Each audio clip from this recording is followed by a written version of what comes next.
Armas, batallas y hombres que cambiaron el curso de la historia. Esto y mucho más en Bellum Artis Historia Militar.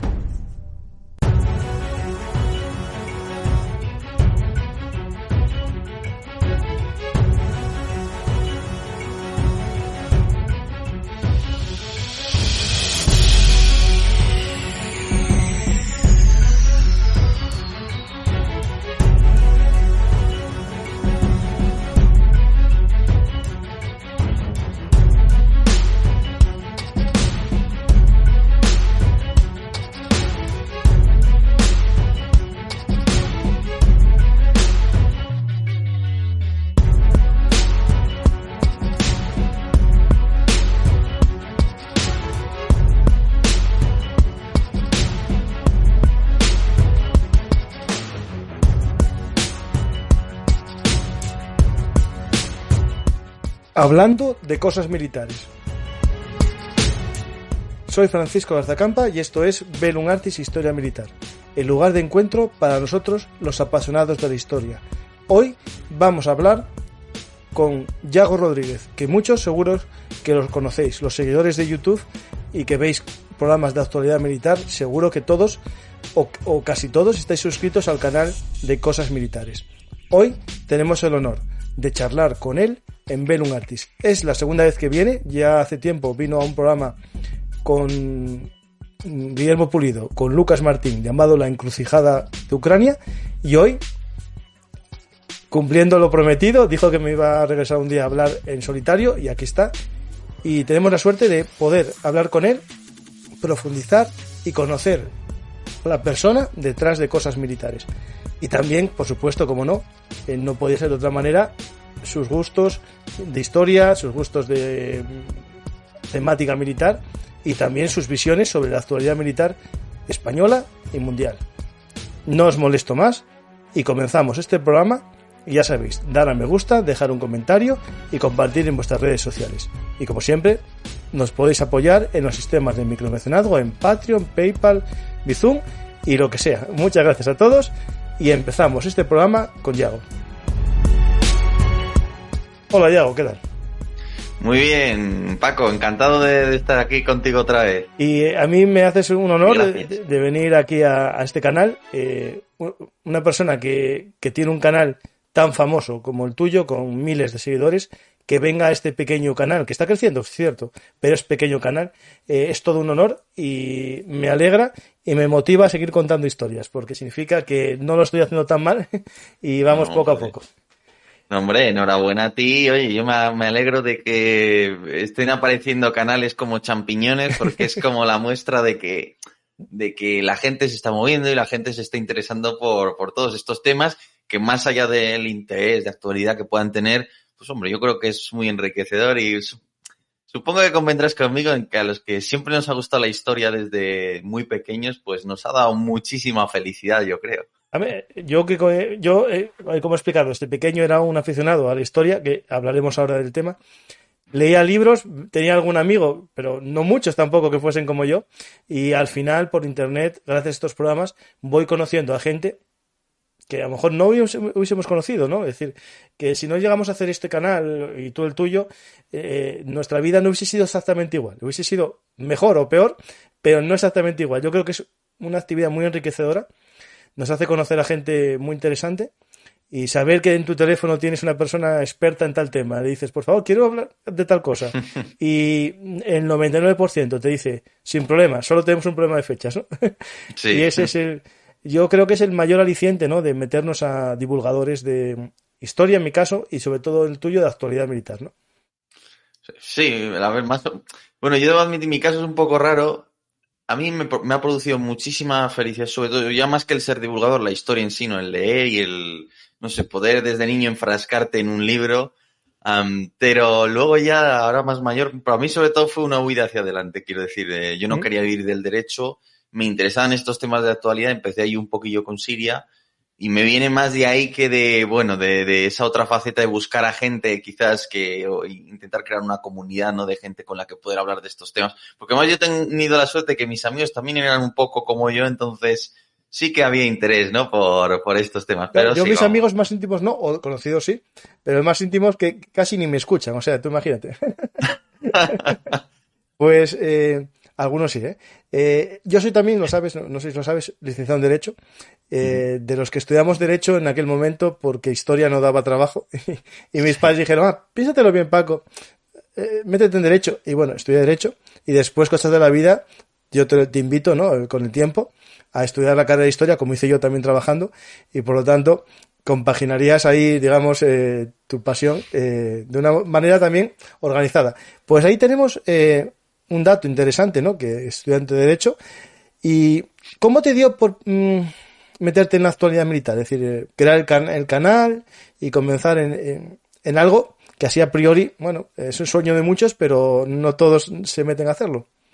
Y no todos Bueno, a llegan ver, a tu nivel de 400.000. muchas gracias, hombre. Y yo, vamos, inicialmente ya te digo, era sobre todo, estaba haciendo derecho. Yo siempre tuve muy claro que para mí lo importante era, soy pragmático, era comer. Por eso no me metí historia, por eso me metí a derecho. De hecho, a mí la gente que en bachillerato te decía, no, haz lo que te gusta, yo pensaba, va, no, tienes que hacer lo que te dé de comer. Entonces, claro, estaba haciendo derecho, pero aún así yo veía, digo, es que esto no me gusta, pero nada, ¿no? Me aburre, vamos. Entonces, por eso digo, a ver cómo puedo ganarme la vida con lo que sea antes que con esto. Y ahí también me apetecía a mí de por sí, bueno, pues por distintos motivos estaba en una época un poco rara de mi vida y dispersarme un poco, divagar, no sé cómo decirlo, sí, distraerme un poco. Y digo, hombre, pues esto de la guerra de Siria yo creo que podría yo explicarlo bien y tal, no se le da mucha importancia en los medios. Y fue ahí cuando empecé, mi primer vídeo era un vídeo malísimo hecho con Movie Maker de explicando un poco los bandos de la guerra civil siria, una cosa así todo muy... Y ahí fue cuando empezó todo, luego ya uno va creciendo y va dándose cuenta de... Nunca he abandonado la vía académica. El derecho me ha permitido pues poder iniciar un doctorado y todo eso, ¿no? Pero sobre todo me fui dando cuenta de qué es lo que me interesaba, ¿no? Y ya más allá de incluso de la divulgación, ¿no? Que cuál es la importancia que tiene para mí mi país, mi propia vida profesional y bueno, pues de ahí viene un poco todo realmente. ¿El doctorado se puede decir en qué lo vas a hacer o...? Sí, sí, no, ya lo tengo, creo que estoy a mitad de camino ya, que tengo ya el marco teórico y creo que es un marco teórico potente ya hecho y tal. Es básicamente es un área que no existe realmente. Se llama es procesos de innovación, que eso sí que existe, hay bastante literatura, sobre todo anglosajona, pero concretamente no de actores estatales, que es lo que se ha estudiado hasta ahora, sino de insurgencias. O sea que al final es ver cómo una guerrilla acumula dinero, acumula toda una serie de mecanismos y cómo es capaz de incrementar su poder militar o hacer un mejor uso de su armamento, de sus tácticas. Bueno, pues estudiar esos procesos y plantear una hipótesis sólida sobre el grueso de las innovaciones de los actores guerrilleros, insurgentes, cómo innovan. Entonces va un poco de eso, pero bueno, aún estoy a 1 o 2 años de Bueno, concluir. sí, sí. El doctorado, bueno, ahora hay un límite, me parece que es de 4 años, algo así, no es que no me acuerdo muy bien. Sí, algo Ahora así. cambió, mi época era distinta. Bueno, mi época puede ser ahora, en cualquier momento puedo empezar el doctorado, ¿no? También. Pero Claro, que en también. mi época me acuerdo que estaba más amplio y ahora con Bolonia se redujo. Pues hablando de Siria, justo yo, somos, digo, siempre bromeo, ¿no? Con lo de hermanos de editorial, ¿no? Los dos hicimos el libro en HRM. Eso es. En el tuyo que tengo aquí es el de Turquía contra el ISIS, un libro que, bueno, cuenta justamente una parte de la guerra, solo la campaña por Al-Bab, que cuando lo leí hace tiempo ya, me acuerdo de una batalla de tanques que había ahí, que trae un juego un poco, un tema es interesante, ¿no? Es el tanque en las nuevas guerras, ¿no? Y aquí se veía un poco esos tanques turcos, ¿no? Cómo se enfrentan a sistemas anticarro sencillos y simples y les ponen sus problemas, ¿no? Le ponen ya un freno al avance, cosa que estamos viendo en la guerra de Ucrania a diario, ¿no? Y casi se ve un poco, podemos empezar, ¿no? El programa hablando de todo, pero ¿por qué o qué lección, antes después de preguntarte de historia, un tema que te guste, de Siria, ¿hay alguna lección que se haya sacado para las guerras del futuro o del presente? Es decir, ¿la guerra de Ucrania bebe algo de la de Siria o no, o son temas completamente distintos, la forma de combatir, la forma de enfrentarse a la guerra? Bueno, pues Supongo que depende a qué ejército le preguntes, ¿no? Esto de las lecciones. Desde luego, cuando se vieron todos esos Leopard 2 A4 del ejército turco, diseño alemán OTAN, que es la primera vez que el Leopard 2 entró en combate, porque sí que se había usado en Afganistán puntualmente, pero es la primera vez que se le ve al Leopard 2 enfrentándose a misiles antitanque y tal, y no salió especialmente bien parado. Entonces yo creo que sí que en muchos ejércitos de la OTAN le vieron los colmillos al lobo, las orejas al lobo, perdón, y se plantearon pues qué había que hacer para mejorar la protección de todos estos blindados. Ahí creo que puede haber habido lecciones concretas para los ejércitos. Luego, para España, esto es una hipótesis mía también muy relacionado con mi doctorado, al fin y al cabo, pero yo sí que creo que España, uno de los escenarios muy improbables es una guerra de alta intensidad con Marruecos, que eso yo creo que es, vamos, improbabilísimo. Pero más allá de los temas de Marruecos, sí que tenemos que prestarle mucha atención al Sahel. Y ahí tenemos un Mali, un Burkina Faso, incluso una Mauritania, si quieres, toda una serie de países en las que hay unos movimientos, bueno, en Mauritania no tanto, pero bueno, sobre todo hay unos movimientos yihadistas muy fuertes que te pueden acabar planteando un Estado Islámico. Y lo interesante es que igual algún día, más que una gran guerra con un Marruecos o algo así, que no creo que llegue a materializarse, sí que nos podemos encontrar con un escenario de este tipo, una especie de... Porque Estado Islámico era muy primitivo, pero era un Estado. Esto hay que dejarlo muy claro. Tenía sus unidades acorazadas, sus unidades de artillería, que eran pocas, que no eran muchas y tal, pero que eso tenía su coordinación, su cadena de mando, sus bases logísticas, todo eso. No, y aparte, para ser Estado, tenía algo muy importante, que era un sistema tributario propio, tenía impuestos, recaudación de impuestos y todo, que es... Literal, 1.000 millones se estimaba entonces que podía estar ingresando al año. En un país con la moneda devaluada que pueda haber en Siria, con todo esto, eso era un dinero, ¿no? Entonces, eso hay que tenerlo en cuenta, que algún día podemos enfrentarnos a un rival de este tipo, que te ha capturado mucho material de un ejército, que no es muy moderno, que no es muy tal, pero cuidado, porque a los turcos les dio problemas, que se pasaron 100 días para tomar la ciudad de Al-Bab, y hay una serie de combates ahí muy serios. Es verdad que luego, si lo comparamos con lo que vemos en Ucrania, pues no tiene nada que ver. Es otro tipo de guerra, es otro tipo de conflictos, son otros ritmos. Pero yo creo que para un país como España, con lo que tenemos en el Sahel, sí que es algo a lo que yo le prestaría atención. En cuanto al uso de armas anticarro y tal, podríamos entrar luego, si quieres, en la guerra de Ucrania, pero bueno, yo no veo las innovaciones que algunos piensan que se han producido, ¿no? Pues para acabar un poco este conflicto de Siria y la interconexión que pueda tener con el actual y después seguir hablando, porque es la idea, no tenemos un guión, se me viene a la cabeza, me viene a la cabeza, si los rusos, en esta experiencia en Siria, que casi todas las unidades rusas mandaron a alguien por allí, hicieron unas rotaciones, fueron aprendiendo, pudieron pensar que estaban muy preparados o muy organizados para una guerra. Es decir, dijeron, bueno, en Siria nos fue bien, nos va a ir bien en cualquier sitio, ¿no? Es decir, que tuviese una sensación extraña, o sea, extraña no, somos muy buenos. A ver, la intervención, este es uno de los problemas, ¿no? Por ejemplo, cuando tú hablas con un oficial del ejército español, hay un debate que siempre es interesante mantener con ellos, que es qué experiencia útil provee un conflicto como el de Afganistán o una intervención como la de Irak con relación a conflictos de esta otra naturaleza, de alta intensidad. Yo sospecho que lo que se aprende y lo que puedes transferir, los conocimientos que son útiles en ambos tipos de conflictos no son tantos como a veces pensamos. Entonces, que desde luego insufló confianza a los rusos, probablemente porque les salió bien, es decir, tuvieron relativamente pocas bajas, la campaña aérea funcionó bien, detuvieron en seco el avance de todos los actores no estatales apoyados en una medida muy importante por Occidente. Realmente, logísticamente fue bien, los pilotos adquirieron mucha experiencia de combate real manipulando sus aparatos, más que de combate de ataque a tierra, sobre todo, claro, sin enfrentarse a una defensa aérea muy seria, porque el ISIS, más allá de artillería antiaérea y muy puntualmente misiles antiaéreos portátiles, pues no, sí que es cierto que hicieron algún intento de modificar misiles aire-aire de corto alcance, los colocaron en camionetas y tal, pero probablemente no eran sistemas muy funcionales. Sí que es cierto que el ISIS llegó a tener, pues se cree al menos 2-3 cazas operativos MiG-23, MiG-21 y tal, pero no es lo mismo. Y bueno, y es cierto que los rebeldes tenían en determinados momentos escondidos en las ciudades funcionales, porque esto sí se les vio en acción, sistemas antiaéreos Gecko con su radar y todo funcionando. Pero bueno, no era algo muy pequeño, relativamente sencillo de enfrentar. Luego demostraron logísticamente, creo que es lo más interesante del esfuerzo ruso en Siria, más que los combates, la capacidad que tenían, ¿no? El Syrian Express, que enviaba todo ese material en buques desde Crimea hasta el puerto de Tartus, ahí demostraron mucho. Crearon varios cuerpos de ejército dentro de Siria, les dotaron de tanques, de material, hicieron un esfuerzo logístico importante. Entonces sí les dio confianza. No sé si tanto como para que sea lo clave para explicar su exceso de confianza con respecto a los ucranianos, pero desde luego se la dio a ellos, les dio prestigios a ojos del resto del mundo y bueno, pues sí que pudo haber tenido su influencia, desde luego.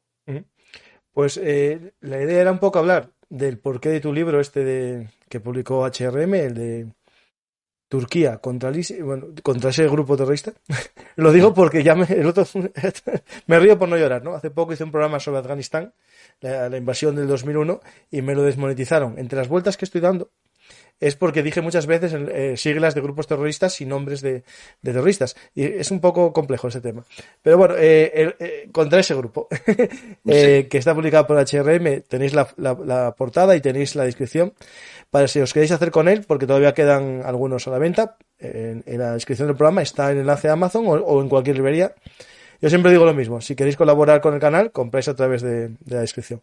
Pues Siria es un conflicto que hasta hace poco nos parecía uno de los más potentes que habíamos vivido. Es decir, el conflicto sirio, una guerra civil de muchos años, en los que había un ejército poderoso, porque el ejército sirio era bastante poderoso en su momento, en la zona.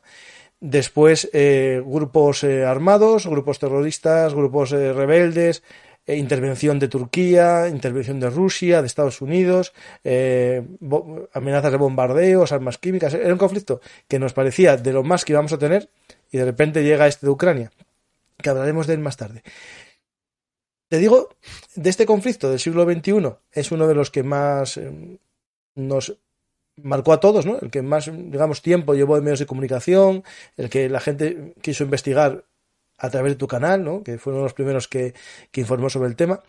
Y la pregunta es, del siglo XXI es este conflicto, ¿no? Pues a lo largo de la historia, como amante de la historia militar, ¿qué periodos son los que más te gustan? Sin llegar a decir, soy un experto en ello, pero me gusta leer, me gusta saber, o eres siempre de actualidad y te quedas ahí.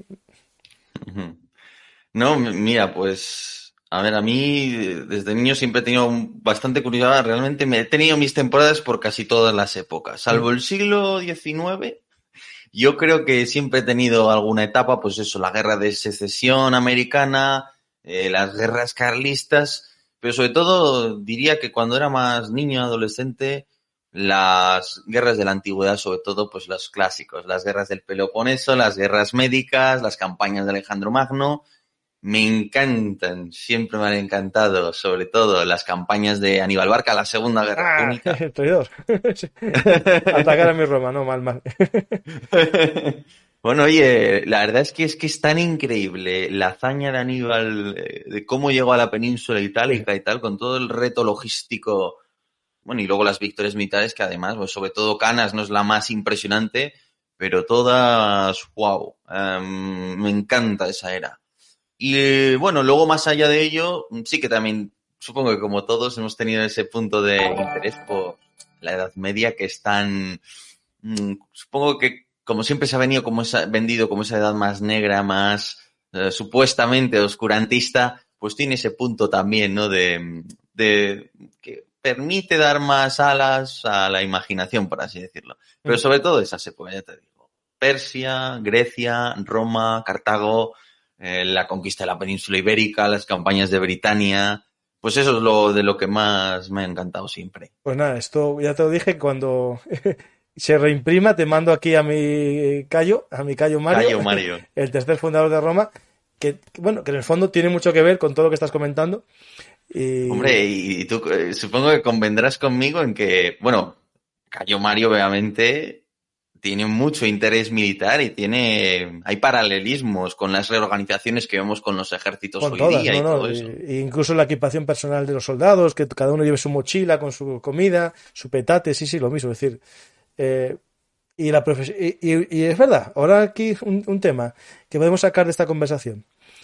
Siempre hay un debate, y Cayo Mario más o menos lo tuvo claro, ¿no? Entre la sociedad o en armas, ¿no? Las milicias, que es el civil que presta parte de su vida a la ciudad, al Estado, como militar, o el ejército profesional.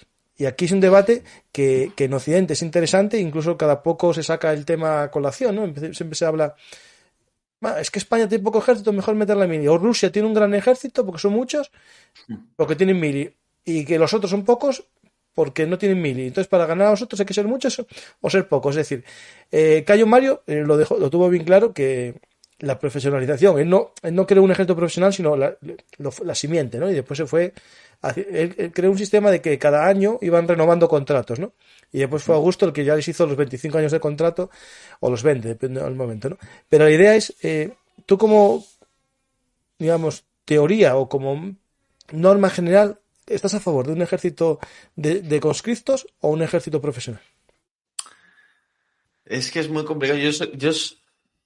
Me pasa con todo, o con, si me dijeras, ¿eres de derecha o de izquierda? Pues en realidad te diría lo mismo, te diría que todo depende del contexto y de la época histórica realmente. No, vale, ¿no? Sí, siglo XXI.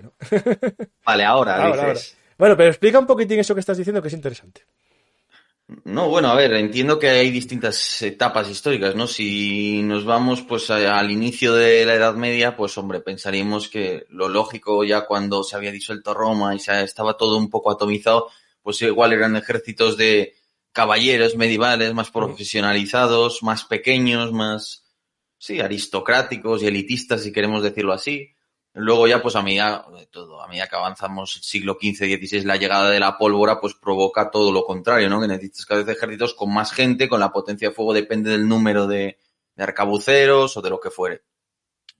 Ahora, yendo a la época actual, viendo lo que ha sucedido en Ucrania, viendo también lo que había sucedido antes de Ucrania, Irak, Afganistán, campañas relativamente sencillas, hombre, yo lo que entiendo es que en Occidente hay que primar un ejército profesional, quizás un poco al estilo, sí, es lo que han hecho los ingleses históricamente, más o menos. Un ejército profesional, pero tiene que estar, y esta es una de las lecciones, por ejemplo, de las guerras de los Boers y todo esto, tiene que estar apoyado, suplementado por una gran fuerza, no sé si llamarlo de voluntarios, de milicias, de territorias, de yeomanry, bueno, llámalo como te dé la gana, pero al final tú tienes que tener de alguna manera acceso a unos recursos humanos masivos para cuando las cosas se ponen feas, porque, y este era uno de los debates justo antes de la Primera Guerra Mundial, ¿no? Y de la Segunda Guerra Mundial, de hecho, si los pequeños ejércitos burgueses versus los grandes ejércitos de masas que se llevan propugnando, ¿no? Desde tiempos de la Revolución Francesa. Y, hombre, en la Segunda Guerra Mundial el debate desapareció, tenías que tener ejército. Claro. Entonces, bueno, yo creo que depende del contexto, pero tú tienes que tener tu núcleo de ejército profesional, pero siempre preparado para reclutar a mucha gente. Y de otro lado, hombre, creo que hay sistemas, Israel, muchas veces está en la cultura, en la profesionalidad de un ejército, más que en el hecho de que tenga un contrato y una paga y unos supuestos ejercicios, ¿no? Por ejemplo, el ejército ruso teóricamente los llaman soldados de contrato técnicamente, allí en Armenia, en Rusia, en Azerbaiyán, ¿no? Teóricamente, igual que los azeríes o los armenios, tenía su núcleo de fuerzas de contrato, pero la profesionalidad, bueno, pues era la que era, ¿no? Entonces, también eso habría que verlo, es decir, cómo se comporta culturalmente una sociedad cuando es reclutada, por mucho que no sea un soldado profesional, porque los israelíes... Claro, sí. Claro, entonces... el servicio militar que hacen, obligatorio, hombres y mujeres, que eso hay que recordarlo, pero claro, para ellos es como... existir o no existir, ¿no? Ser o no ser. Claro, ellos lo ven como una cuestión existencial, ¿no? Y en otros países lo ven como una carga, porque no tienen la apreciación de la cultura de defensa que tienen en Israel. Hay algo que coincido contigo, después podemos entrar en más debate sobre el tema ese de la cultura de defensa, que tiene que ver un poco con lo que acabas de decir. Es decir, yo un ejército profesional lo veo lo mejor para una guerra cada vez más tecnológica, ¿no? En la que las armas son más complejas, pero hay un problema, que al final cuando hay guerra tú necesitas masa. Y claro, en nuestra Constitución, como estudiante de Derecho, o sea, como licenciado en Derecho los dos, o bueno, tu grado que eres más joven, sabemos todos que en la Constitución sigue el derecho y el deber de defender a España, sigue ahí. Aunque no se aplica mediante ley, en España en cualquier momento de guerra nos podrían llamar a todos al servicio militar. Claro, encontrarnos en ese momento con conmigo o ya contigo de 30 años sin haber hecho la mili y a servicio militar, sería, ya te digo yo, el acabose, ¿no? Entonces, claro, entra en juego la necesidad de un colchón de soldados que tengan cierta formación base, una milicia, como la milicia concejil, las milicias urbanas del siglo XVIII o XVII, que tenían un entrenamiento cada domingo, ¿no? Es decir, muy básico, pero les sirve, ¿no?, como pie. Yo ahí me viene a la cabeza, aparte de los reservistas en España, que es casi simbólico, que serán ¿cuántos? 1000 cada año, por ahí. Nada. Uy, 1000. 1000 con suerte, ya, sí. Sí. Pues no lo veo como un sistema que sirva de base para crear un ejército, pero por ejemplo los polacos, que tienen un sistema como de voluntariado, una especie de milicia voluntaria, sí que lo veo como un buen sistema para aumentar, digamos, en caso de necesidad, lo que es el ejército profesional, ¿no? Pues es muy interesante lo que planteas. El problema para las Fuerzas Armadas, ¿cuál es? Que, claro, si tú quieres meter a más gente para que se le diera un adiestramiento, pues... Dinero. Claro, y ya está suficientemente todo manga por hombro.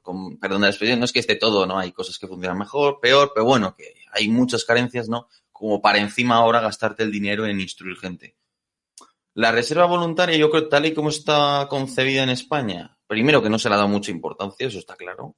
Pero bueno, yo creo que la idea es, más que tener masa, la idea es complementar a las Fuerzas Armadas en determinados puestos técnicos que ellas necesiten, que no tengan normalmente, o que tengan poca gente y en vacaciones, pues por lo menos tengas una pequeña rotación, o tener un pequeño núcleo de gente para cosas específicas, técnicas, no para tener masa, claro. Claro, es para, digamos, para puestos muchos de oficina, puestos de ingenieros, puestos de prevención de riesgos. No es interesante porque hay gente que no lo sabe, pero que el que quiere ayudar puede ayudar como reservista, pero yo lo que conozco son muy pocos puestos, la verdad. Sí, además muchas veces no estoy seguro de los criterios y del modo de selección que se establece, y bueno, pues es otro tema. Sobre todo también yo diría que, a ver, sí hay gente que disfrutaría y que querría, yo creo, hacer el servicio militar, ¿no? Un servicio militar, pues bueno, ponle, no sé, unos meses o un año, no sé en qué condiciones exactamente, pero bueno, sería cuestión de pensarlo. Pero yo creo que si tú, digamos, claro, habría que ver de dónde sacas el dinero, que esto es lo de siempre, pero que si tú lo premias un poquito, es decir, pues mira, esto luego te vale por un poquitín para acceder a la universidad, te vale un poquitín en la puntuación para ser funcionario, pones ese incentivo, luego hay gente que por sí querrá y lo planteas de una manera más o menos seria, yo creo que no vas a tener un elevadísimo número de voluntarios, pero yo creo que un número de gente como yo inclusive, pues seguramente hubiéramos optado a hacer ese servicio, ¿no? Sí. Por ejemplo, yo en Inglaterra, en el Reino Unido, yo conocí gente que en Erasmus que estaban apuntados como reservistas porque les daban puntos para becas y para estudiar y después tenían el compromiso de servir un tiempo. Y después quedaban como reservistas en caso de una guerra. Eso es muy habitual en Estados Unidos también, que en la que mucha gente pasa una fase de su vida muy corta, a lo mejor un año, 2, 3, en el ejército, pero después quedan como reservistas para el futuro, ¿no?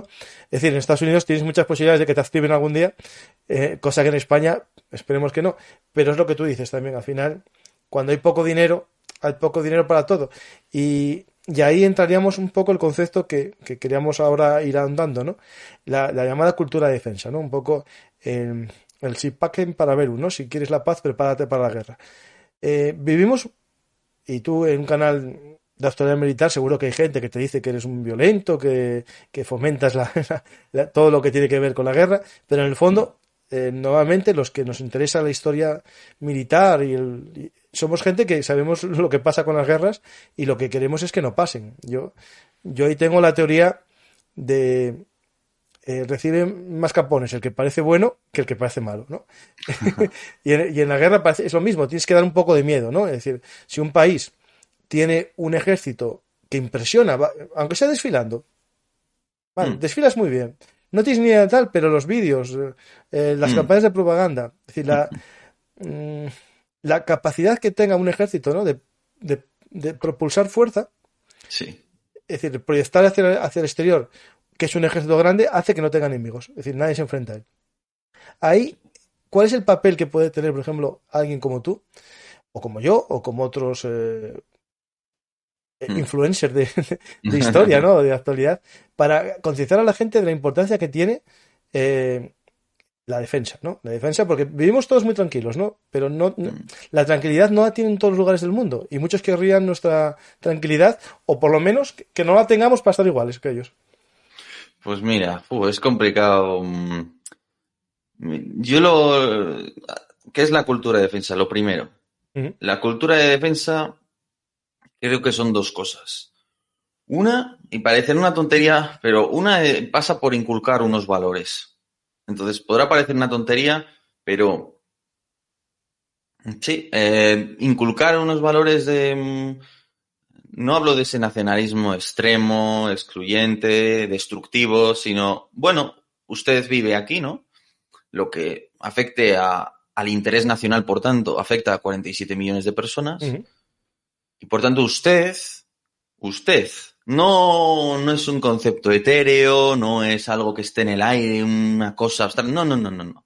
Usted, si es un político, un congresista, si pertenece a un cuerpo funcionarial, incluso si es el propietario de una empresa, de usted depende la seguridad. Es decir, cuando le meten a X empresa un virus, no informa, no cuenta lo que ha pasado, no se obtiene esa información, no se puede transmitir esa información a otras empresas, usted está afectando a nuestra capacidad de defensa. Cuando usted no se toma en serio en el Ministerio de Sanidad, no en defensa, en sanidad, que hay que tener bien cerrados los servidores para que no llegue cualquiera con un pincho y acceda a toda la información, cuando usted no se toma en serio, usted no se toma en serio la defensa.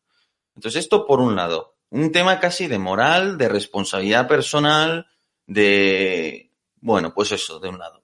Segundo, que la gente entienda el mundo en el que vivimos, simple y llanamente. Que veas la historia y digas, oye, la historia, quieras o no, está llena de guerras, está llena. Por tanto, hombre, por mucho que hayamos vivido un periodo más o menos pacífico, que ya vemos que está por ver. No, y pacífico nosotros, el resto del mundo estaban caneándose todos. Y menos viendo lo que está sucediendo. Uh-huh.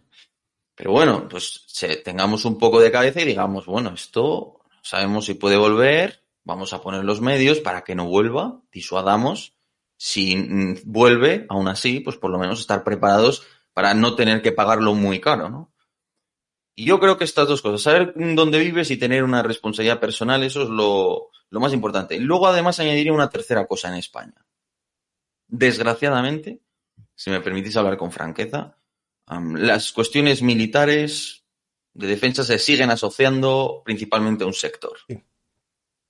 Entonces, quien quiera que la gente más reacia, la gente que ve con peores ojos la defensa o los militares, en determinados sectores en la izquierda, sobre todo. No hablo en todos, no digo que no haya sectores en la derecha que también lo vean mal, que los hay, pero bueno, sobre todo en los sectores, digamos, más de izquierda, quizás que lo vean con peores ojos, la mejor manera de convencerlos y que se pueda abordar este tema de una manera sana es escuchar, no es insultar y acusar a la gente de querer destruir a España o algo así, no. El 90% de la gente nadie quiere destruir España.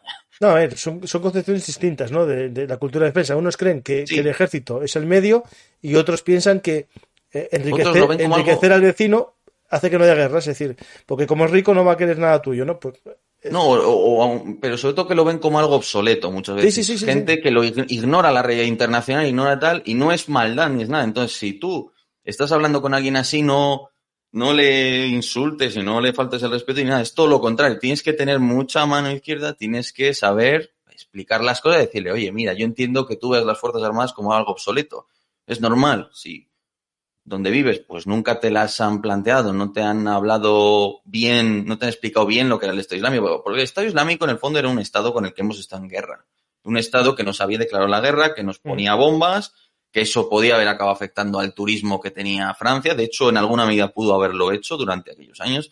Entonces, la derrota del Estado Islámico es una coalición de países entre las que está España, que mandamos a nuestros legionarios para que adiestren, para que formen parte de la maquinaria del Estado iraquí, para que hagan el trabajo por nosotros. Ahora, que si tú no haces eso, luego el Estado Islámico se había comido media Siria y medio Irak, y hubiera seguido creciendo si no hubiera habido la intervención occidental que hubo. Eso te empieza a avanzar hasta que te explota aquí, que tenemos a simpatizantes del Estado Islámico en Mali, al sur, intentando montar su propio Estado.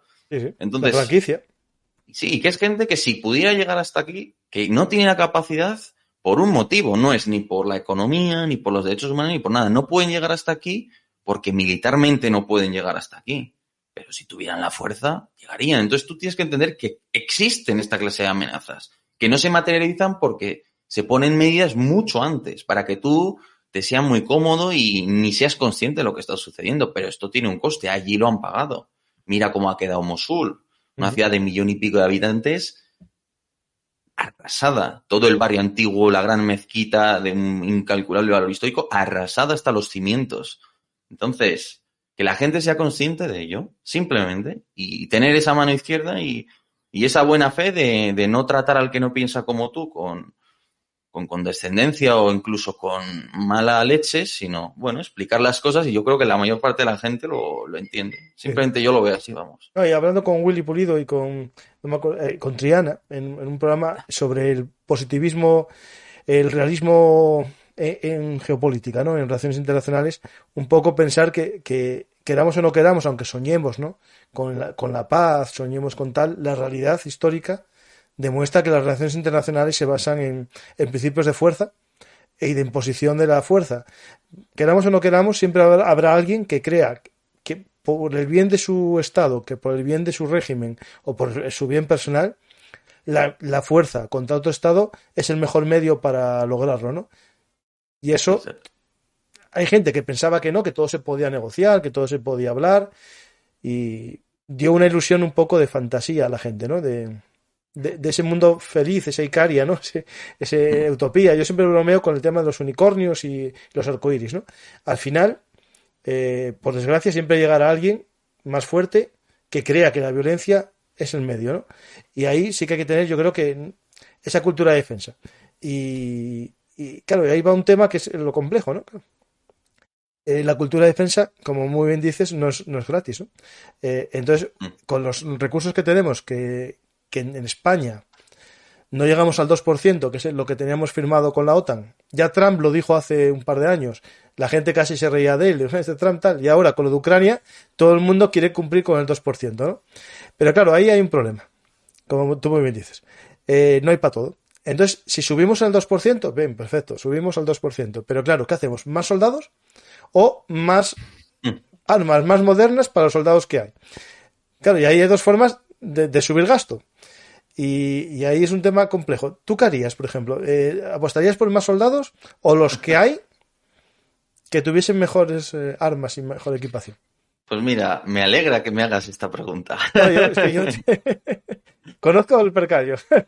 No, pues mira, es que en la entrevista con el GEMAD, con el ex GEMAD Fernando Alejandre, pues una de las cosas que él comentaba es la siguiente: que no hay ninguna clase, no se ha hecho un estudio de...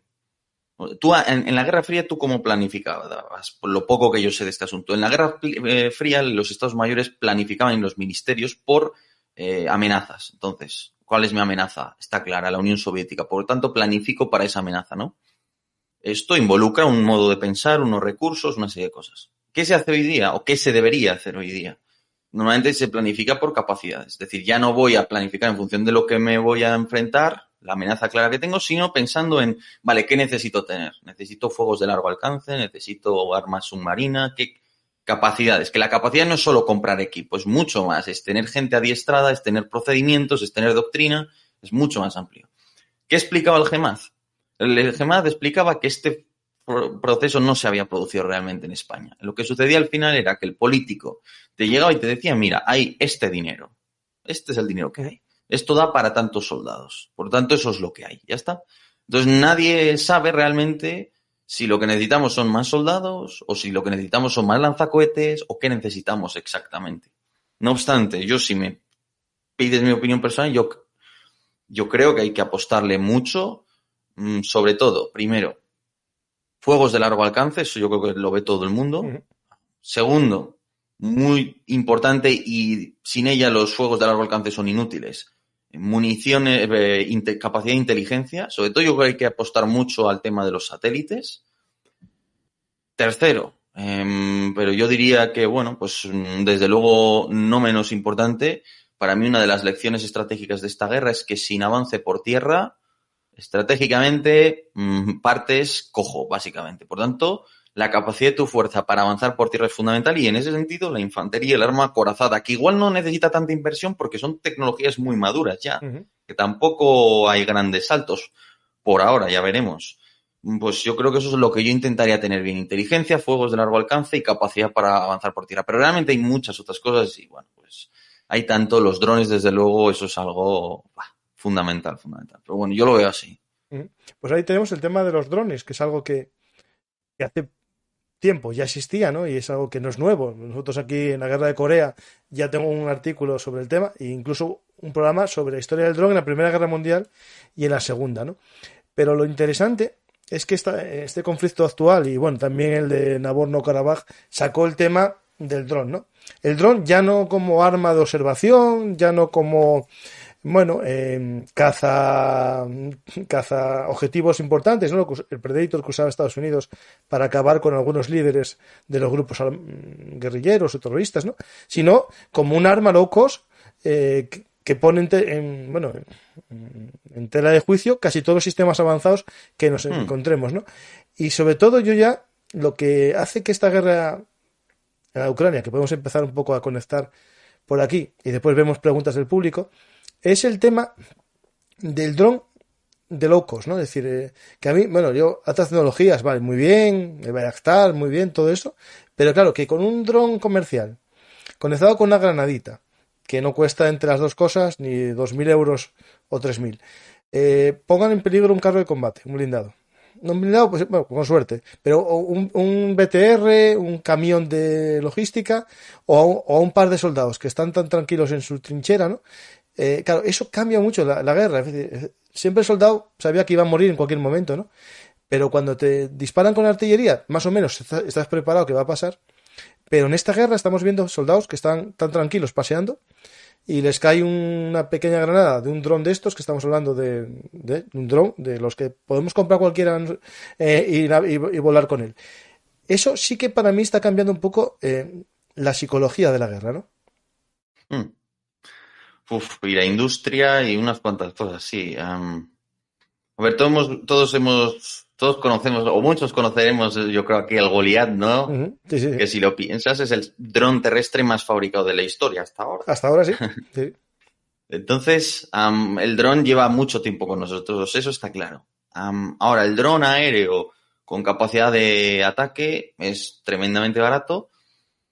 Hombre, esto de lanzar granadas y tal, yo entiendo que contra un ejército un poco serio sería mucho más complicado, porque de entrada yo sumo y parto de que ni el ejército ucraniano ni el ruso son ejércitos que destaquen por su profesionalidad. No, yo viendo, eso es algo que podemos hablarlo justo después, tú sigue y después hablamos de eso, porque hay cosas que llaman mucho la atención. Sí, hay unas cuantas cosas y yo creo que ninguno de los dos destacan por ser muy profesionales, no son homologables a ningún ejército de Europa Occidental, por ejemplo, ¿no? Uh-huh.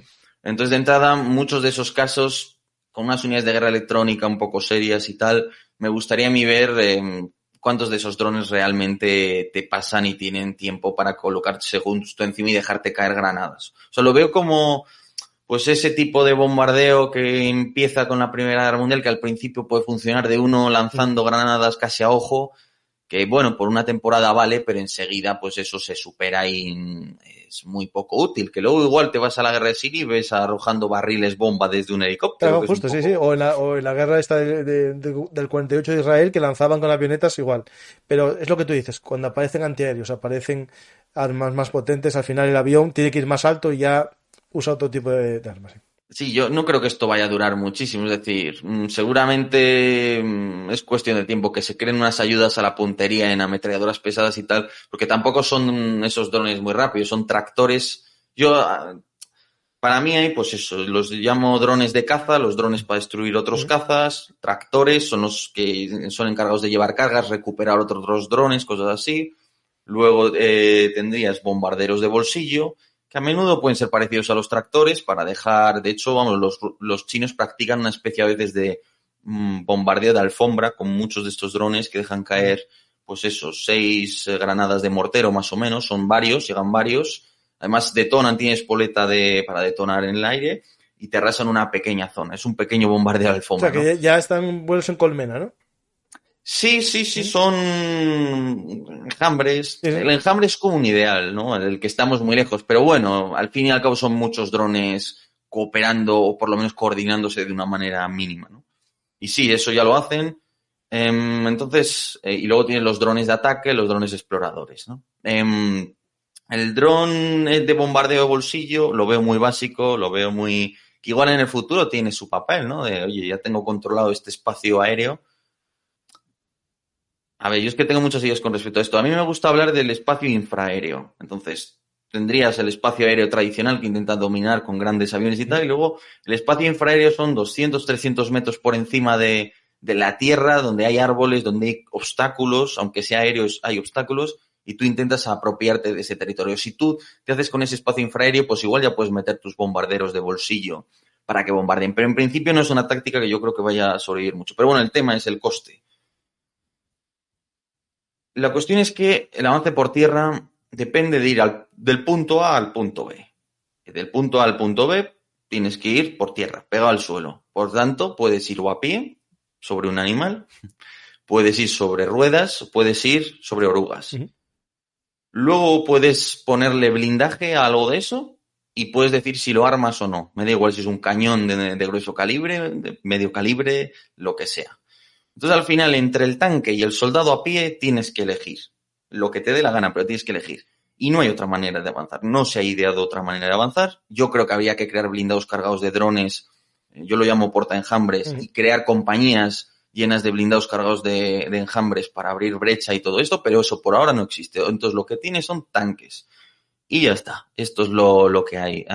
Que luego es más barato el dron y tal. Sí, claro que es más barato. Igual que siempre fue más barato el misil antitanque o el RPG, ¿no? O igual que siempre fue más caro la batería, el acorazado que la batería de costa que defiende un puerto. Pero bueno, es que el ataque siempre es más caro que la defensa y te da la posibilidad de entrar al territorio enemigo y eso estratégicamente es valiosísimo, es lo más valioso que hay. Y por tanto tú verás si quieres pagarlo, tú verás cuál es tu país, tú verás cuánto quieres tener. Pero entonces los drones sí cambian algo, sí hacen más difícil el ataque. Pero aún así, por ahora no hay una alternativa terrestre, por tanto tendrá que seguir siendo más o menos parecido. Y de otro lado, yo creo que el dron se le está empleando como una munición merodeadora en muchos casos, como un sustituto de la artillería o del mortero, si quieres, de precisión, pero nuevamente hay que diseñarlo para maniobrar, no para hacer fuegos, creo yo. Hace falta, por eso, vehículos cargados de drones para la maniobra, no para hacer fuegos preparatorios, que para eso ya tenemos artillería, cohetes, drones, tenemos de todo. Pero el problema es avanzar por tierra y ahí es donde el dron debería, creo yo, entrar a cambiar las cosas con unidades llenas de drones, básicamente. Pero bueno, es mi visión. Sí, y coincido contigo. Y hablando un poco de lo que comentas de la falta de profesionalidad o de las cosas que se ven en esta guerra de Ucrania, que es para hablar un día solo, y te invito si quieres un día a hablar solo de los errores de la guerra de Ucrania o de los aciertos, si los hubo también, y los hubo de los dos bandos a lo mejor. De la falta de profesionalidad, justo José Guevara, que hizo un thanks, me preguntaba que si podíamos hablar algo del ataque ayer a ese cuartel fiesta de Nochevieja en Donetsk.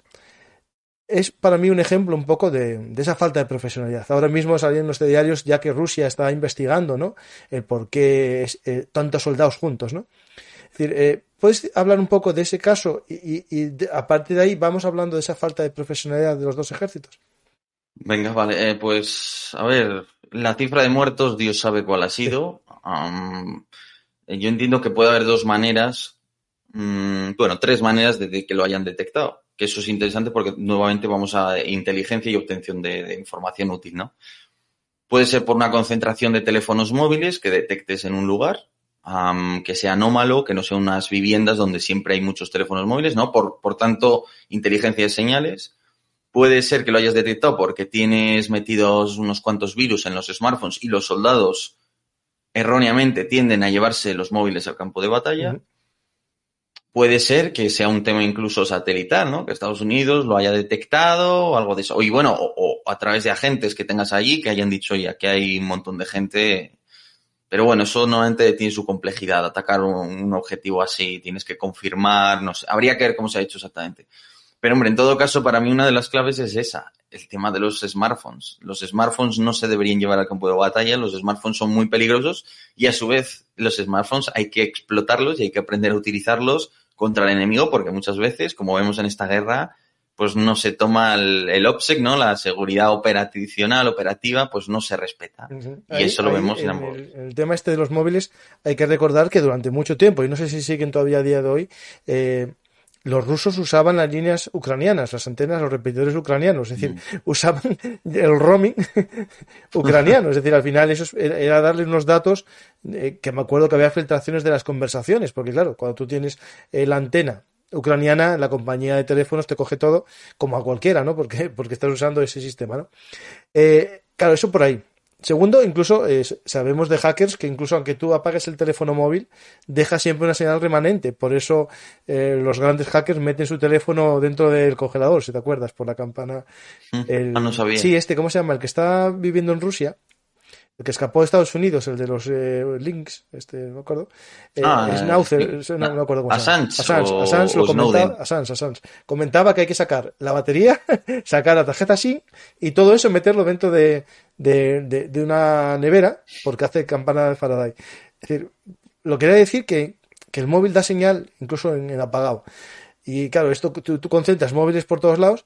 Y aunque estén apagados, yo creo que es que el tema es que aunque estén apagados, esa concentración de pequeñas señales remanentes pueden dar tal. Yo lo que decía, aparte del hecho de inteligencia, de cómo los localizaron, lo que es extraño, ¿no? Que hacer acuartelamientos de tantos soldados en una zona bajo el alcance de los HIMARS. Ese es el tema, yo creo que más de seguridad, porque entiendo que hacer un acuartelamiento, incluso a día de hoy, ucraniano en la zona de Lov, o bueno, Leópolis como se llama ahora, es peligroso porque te cae un misil de crucero, pero en Donetsk, que está nada, 30 kilómetros del frente, me parece que es una locura y eso es una muestra más, ¿no?, de la falta de profesionalidad, ¿no? Bueno, completamente. Es que en un estado de guerra que te están tirando misiles a 70 kilómetros todo el día, pues estar haciendo estas cosas, tú me dirás, a ver, que seguro que esos días de Navidad en todo el frente habría unas cuantas fiestas de este tipo, no sé si con tanta gente, porque tampoco sabemos exactamente cuánta había, pero no es nada sorprendente. Entonces ahí está el tema de la disciplina y de tomarse en serio todos estos asuntos. Yo en la guerra, vamos, veo muchas veces que los temas de disciplina no se toman tan en serio. Se llevan los móviles al campo de batalla, en las redes miméticas, las redes de camuflaje no se toman en serio, la fortificación se construye ahí rápido, de día, donde todo el mundo ve que estás construyendo una fortificación. Ves una cantidad de fallos de este tipo, por ejemplo, sí creo que era tirador de precisión argentino que estuvo allí, pues contaba mucho cómo, al fin y al cabo, pues, digamos, por ejemplo, él contaba, primero él evitaba su unidad completamente, porque él al final lo que decía es que, claro, que eran tan poco profesionales, que estaban todo el día delatando su posición, que obviamente la artillería rusa, que oyó artillería por un tubo, pues te acababa dando. Entonces él lo que decidió es irse con un legionario francés, ellos solos, a establecer un puesto de observación cerca de un río para, oye, ellos solos vigilarlo. Y claro, pues contaba que igual les iban a traer las raciones y venía uno en moto con las luces dadas de noche hasta su posición. Pues cosas de este tipo se ve que no hay una disciplina muy férrea y yo creo que con toda la sensorización del campo de batalla se puede combatir, se pueden hacer muchas cosas, pero hay que ser muy estrictos y muy disciplinados y eso es lo que a veces es difícil, pero bueno. Yo, mira, lo que veo también cuando dices construir trincheras, ya con José María y bueno, y con Lucas y más gente, nos fijamos y es algo que llama la atención. Las trincheras las hacen un día, pero no se ve un mantenimiento, es decir, no se ve que las mejoren, no se ve que pongan madera para que no caigan los laterales, los costados, no se ven alambradas, no se ven nada, o sea, alambre de espinos, que es algo que tan habitual como algo de la guerra, ¿no? Trincheras, alambre espinos. Si te fijas, no se ve. Sacos terreros, no se ven en casi ningún lado. O sea, Bueno, me llama la atención porque, bueno, un saco terrero, vale, no te evita nada, pero bueno, al menos estás haciendo algo los soldados, porque si no están haciendo algo durante días, entran en un estado de pasotismo, y eso en el bando ruso se ve casos de alcoholismo también, es decir, hay gente alcohólica en la primera línea de batalla. Si la gente no tiene nada que hacer, entran en un estado de baja de moral. Eso Micayo Mario lo tenía claro, y cuando los mandó a cuartelar, les mandaba hasta todo el día haciendo maniobras, haciendo campamento, porque al final un soldado 24 horas sin hacer nada, que es lo normal, lleva a hacer cosas malas, es decir, dormirse, tumbarse, no trabajar. totalmente. Es un tema de liderazgo muchas veces de un oficial o un suboficial que ponga orden y tenga a la gente entretenida, pero hombre, sobre todo ya había cosas como la ofensiva ucraniana que hubo ahí en Izium, Kupiansk, que habían tenido los rusos tiempo para acabar, para tal, y no había apenas fortificaciones, y lo que tú dices, veías trincheras que no estaban ni revestidas, ni con desagües, ni con abrigos, ya ni te cuento. Hombre, yo sí que he visto también trincheras bien construidas. Sí, hay debo algunas decir. rusas que se ven desde lejos, en vista satélite, y se parece que están bien. Pero las que están en primera línea de batalla, esas no. A ver, yo he visto trincheras buenas de ambos, quiero decir. Sí que he visto también trincheras que tampoco sé si es porque están aún construyéndolas o por qué También. motivo exactamente, que eso también, ¿no? Pero sí que, bueno, un poco deficiente. Lo que sí que está muy bien fortificado era todo lo que es la frontera de 2014. Ahí hay una línea defensiva que va a ser muy interesante estudiar después de la guerra, porque realmente, bueno, no sé si, es que no salió mucho, pero las pocas veces que han salido imágenes de búnkers, eran búnkers bastante bien planteados. Muy Normandía, muy Omaha Beach, ¿no? Si quieres. Pero vamos, sí que había también zonas bien fortificadas, diría Sí, yo. no, y en Ucrania se veían una especie de búnkers con sistema de calefacción pequeñita, incluso que tenían conexión para ver la tele, bueno, es decir, claro, es decir, Tenían. tenían de todo un poco. Pero claro, yo no sé, cuando veo esos vídeos y son propaganda, porque claro, es que también es lo que pinta, ¿no? Cuando te enfocan uno y te dicen, entra dentro, tal, y está muy bonito, y no ves ninguno de los otros, y los otros solo los ves tú cuando te fijas en fotos de ataques de drones, o ves a soldados rusos, por ejemplo, no sé si tuviste el vídeo de la primera nevada, en la que con plástico de embalar aviones, de las maletas, esas que se usan para las maletas, 4 árboles, dando vueltas al rollo, haciendo una tienda de campaña y durmiendo dentro de ese plástico. Y claro, Joder, es que, no lo claro, había es visto. que eso es una falta completa de algo tan básico como un suministro de primera línea a los soldados. Es decir, ahora toma, sobrevivir como sea, mira, apañaros. Y Sí, eso se también está. de que los soldados se ve que no saben muy bien, ¿no? Porque también es un tema cultural, ya te digo. Es en la entrevista con Kaufman es una de las cosas que más hablamos. Realmente la cultura sustituye a la doctrina muchas veces, y a la estrategia y a todo casi. Y ahí lo ves, que muchas veces se hacen las cosas, pues, con muy poca disciplina, muy poca cabeza realmente. Sobre todo ya lo que comentabas también, pues las trincheras al construirlas, que veías cómo echaban toda la tierra, las construían de días, de tal manera que tú ves que es obvio dónde están construyendo la trinchera, ¿no? Y esas cosas, pues, es que, bueno, te denotan la falta de profesionalidad, pero incluso un tema posiblemente cultural, ¿no? Porque, bueno, al fin y al cabo el grueso de ambos ejércitos, si no lo es ya dentro de muy poco, va a ser gente reclutada desde febrero, básicamente. Sí, claro. Los profesionales más o menos fallecieron en los primeros combates. O sea, de los rusos, la gran parte, porque era la cabeza, ¿no? La cabeza de las columnas. Y de hecho era la cabeza, porque me acuerdo que en aquel momento se hablaba el hecho de que como había un tercio de soldados de reemplazo en cada BTG, para que no muriesen, había una orden de que fuesen tareas logísticas esta gente. Entonces al final los que fueron muriendo al comienzo eran estos, los contactos, ¿no? Los contacti, los de contrato. Pero después pasó, si te acuerdas, que la estrategia de los ucranianos cambió un poco y fue a atacar los camiones de suministro. Y fue cuando empezó a morir mucho de los reclutas, ¿no?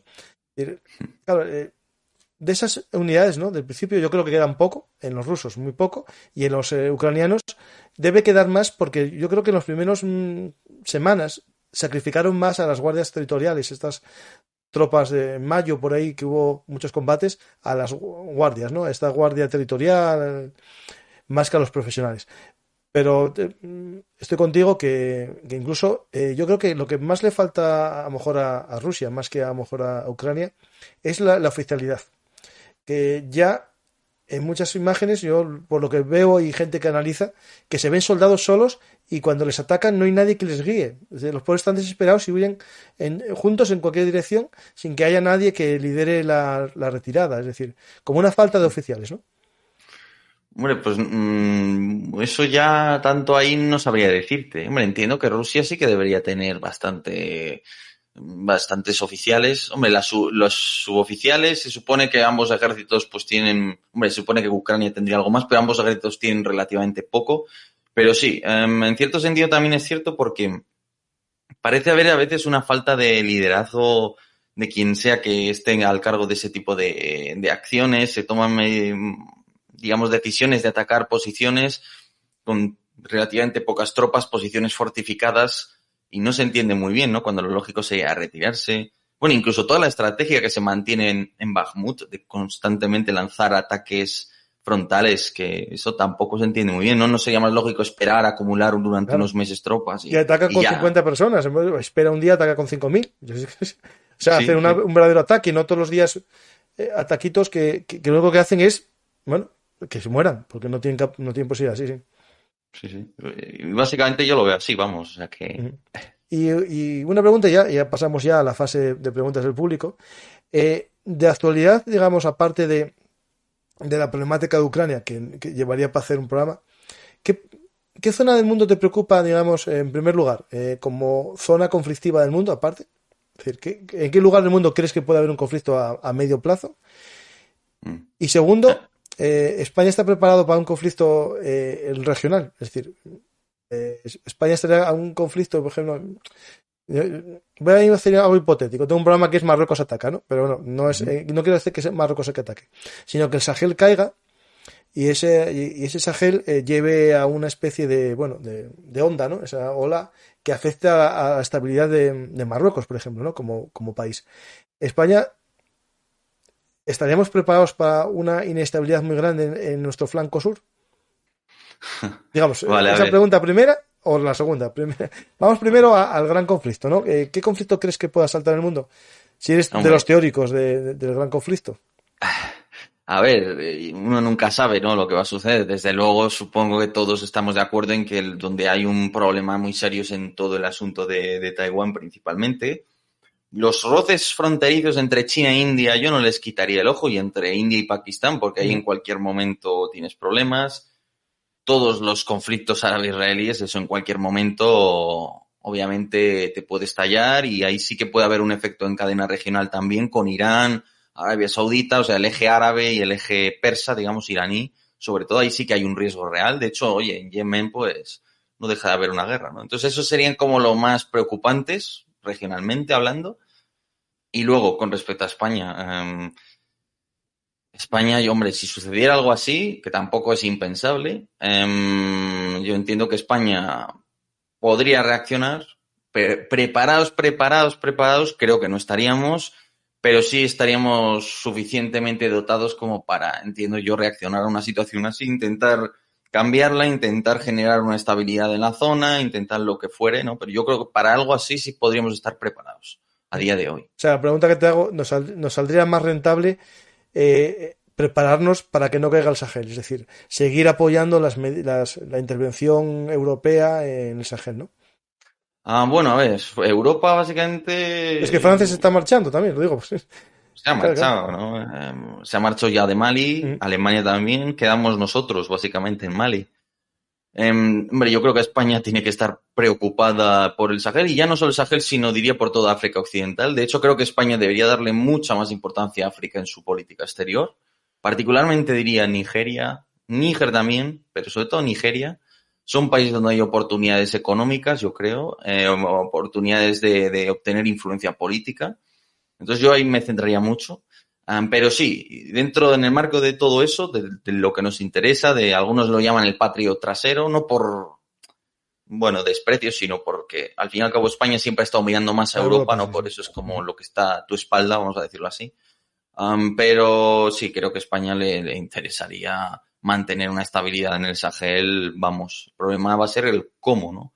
Y además tienes a otros actores, Argelia, Marruecos, que también están interesados en, bueno, pues tener su influencia, desde luego, en todas estas áreas. Al fin y al cabo, todo el concepto del Gran Marruecos abarca una parte de Mali, y ya en el siglo XVI el sultán de Marruecos ordenó la conquista de Gao, de toda una serie de territorios, y en el camino pues depusieron y acabaron con el imperio Songhai de todo el delta del Níger y todo esto, ¿no? O sea que tienen sus relaciones históricas y sus colonos y sus eso que vienen de la edad moderna, básicamente. Tombuctú estuvo tomado por los marroquíes. Y de hecho, si no recuerdo mal, creo que un ataque a Tombuctú lo llevaron gente de origen español, del Andalus, de los que habían estado allí. Un eunuco español, efectivamente. Digo, para que veamos que tenemos ahí ya raíces profundas de intervención en Mali. Pues hablando un poco de nuestro patio trasero, ¿no? Que al final en algunos temas estamos viendo su importancia, como es el caso del gas, ¿no? En Argelia, o el petróleo en Libia. Libia es un país que cayó, lo sabemos todos, es un estado fallido a partir del momento de la caída de Gaddafi. Tenemos un programa que dedicamos al tema. Y me llamó la atención cuando, hablando con el invitado, con Mariano, que dijo que a día de hoy España era la segunda nación con más relación comercial con Libia, ¿no? Es decir, gracias a nuestras empresas, por ejemplo, de petróleo y tal, que tenemos ahí negocio. Lo digo porque a veces la gente parece que no, estos países no dan más que problemas, pero si ese problema, que es cierto, de estabilidad, se puede ayudar para que desaparezca, ese país cuando sea estable puede que te agradezca haberle ayudado, y eso a hora de materias primas, a hora de comercio, puede ser también una fuente, digamos, de diplomacia, ¿no? de España. Bueno, mira, pues desconocía ese hecho. Llevo unos años ya desconectado de todo el tema de Libia, pero sí, al final son, como se suele decir, ¿no? Las amenazas los problemas son oportunidades a la vez. Y oye, que tú tienes una gran migración procedente de Nigeria, de donde sea, tú puedes intentar darle la vuelta a eso y decir, voy a establecer buenas relaciones con el Estado nigeriano, voy a ayudarle a controlar su territorio, voy a ser un buen socio económico, él me va a dar unos acuerdos comerciales y además me va a controlar la migración. El problema es que a veces generas dinámicas perversas, sobre todo cuando se acaba convirtiendo en un chantaje de yo te controlo la migración y tú me pagas. Claro, eso, justo, sí. Eso no te interesa. No tenía que ser así el trato, no. Tenía que ser el trato, te doy dinero para que no tengas inmigración, para que tu país sea más rico, ¿no? Claro, tendría que ser, pues, bueno, ¿no? Una relación entre estados serios que, oye, yo te doy unos acuerdos comerciales ventajosos, España, tú me traes tus empresas de construcción tengo un país en vías de desarrollo, necesito tener arquitectos que vayan a las universidades españolas, necesito desarrollar, pues, toda una serie de cosas. Y, oye, tú verás, pero estos países tienes muchas oportunidades, también tienes riesgos que hay que analizar, lógicamente, pero es un terreno virgen en cierto sentido. No realmente, porque ya hay muchos intereses y tal, pero aún hay mucho margen. No es como un Reino Unido, un Francia, una Alemania, que ahí para tener influencia en su economía o en su política o tal, pues ya hay 1000 actores, ya está todo muy consolidado, ya es todo muy caro, mientras que en estos países hay oportunidades también con sus riesgos. Sí, claro. Pero yo creo que sí, habría que darle mucha más importancia a todo el tema de África, por la seguridad, por los temas migratorios, por las oportunidades económicas, por tener influencia política, porque no, eso sí que lo veo claro. Sí. Hay una pregunta que te hacen aquí, ya entramos en preguntas, como youtuber, ¿no? ¿Cómo describirías tus inicios como youtuber cuando tratabas una guerra que no te dejaban decir la palabra de la guerra? Es decir, el nombre, Siria. Bueno, nada, pues intentando, más que nada eso fue porque ya fueron tantos vídeos problemáticos y hacer un vídeo de la batalla de Al-Bab y todo, que me lo desmonetizaban y bueno, eran unas cosas, no sé si es porque ha mejorado el algoritmo o por qué, pero bueno, era básicamente pues intentar esquivar, a usar eufemismos, en vez de hablar de Hezbollah, hablar de Hezbollah, todo un poco tácticas triquiñuelas de ese estilo. ¿O no? Sí, este canal sobrevivió porque esas medidas parece que funcionaron, o igual es que ya había cambiado el algoritmo, porque yo tuve un interín igual de un año después del tercer canal que cerraron o cuarto, pues ya no tenía ganas. Entonces, igual en ese tiempo mejoró el algoritmo. Yo qué sé, no lo sé, pero ya no lo digo de todas Eso me maneras. pasó a mí, pero yo es que lo veo difícil, claro. En un programa de historia, hablar sobre cierto personaje sin decir su nombre. Pues mira, yo me arriesgo y ya veremos. De hecho, me desmonetizaron algunos de eso que es como limitada, ¿no? Que limitan. Los También, anuncios, claro, claro. eso muchos. Lo malo que cuando te tardan un día en contestar no pasa nada, pero cuando tardan una semana en revisarlo, pues claro, el vídeo que a lo mejor lo iban a ver X personas lo ven mucho menos porque ya no lo recomienda YouTube. Ya no es un tema solo del dinero, de monetizar o no monetizar, sino que no llega porque no lo recomiendan, claro. Entonces es un problema que para ti, que con todos los seguidores que tienes, puede que no le lleguen ni a los seguidores, pues es un problema del trabajo que no es visto, ¿no? Que al final contamos una historia para que la gente la escuche y que la gente aprenda. Si no podemos hacerlo, pues no estamos callados, lo que tú dices. A mí me pasó algo parecido hace años en Facebook, algo me pasó con Facebook y me prohibieron el dominio de verunartist.blogspot.com. No podía publicar nada. Entonces me hice un cambio, puse verunartisthistoriamilitar.blogspot.com al blog. ¿Y qué pasó? Que de ser el primero en Google al poner historia militar, salía primero historia militar, Verunartist. Antes incluso que revistas del mercado con potentes. Pasé a la página 50, que anduve yo en Google tirando para ahí hasta que Joder. me encontré. Dije yo, madre mía, ¿qué hago? ¿Sigo o no sigo? Y yo dije, pues a mí, por mis huevos, como ya probamos aquí en el canal, por mis huevos, me puse a trabajar más y logré posicionarme. No llegué al primer puesto, pero bueno, ya aparecía en una zona ya más o menos respetable, Verunartist, Historia Militar, ¿no? El blog. Y después, bueno, lo que tú dices, hay que hacerlo porque no nos podemos dejar vencer, ¿no? Y menos por algo que a veces no tiene sentido. Yo entiendo que el caso de esa guerra, el robot, lo que pasó es que hubo unos meses, no sé si semanas o días, que los propios terroristas se beneficiaban de la publicidad. Porque subían vídeos, los veía mucha gente y durante un tiempo nadie lo censuraba. Pasaron al extremo contrario. Todo lo que tenga que ver con eso se censura. Claro. Y claro, no es lógico. Es decir, no es lo mismo censurar una apología que una noticia o que un documental de investigación sobre un tema. Es decir, el problema es cuando, claro, te animas con la censura y ahora todo es censurable, ¿no? Y ahí hay una pregunta que es un poco polémica, pero bueno, la hago porque me parece interesante. La leo, para que no es mía, ¿eh? Ujú. ¿Qué opinión tienes sobre el wokismo en lo militar? Es decir, la cultura woke, que es muy americana y, claro, tiene que marcar también en el ejército, ¿no? O en la concepción del ejército. La cultura woke y todo eso, a ver, tampoco realmente tengo un conocimiento profundo de No, yo qué es tampoco. exactamente. O sea, lo interpreto en función de lo que he visto publicado, que pues a menudo se critica mucho y tal.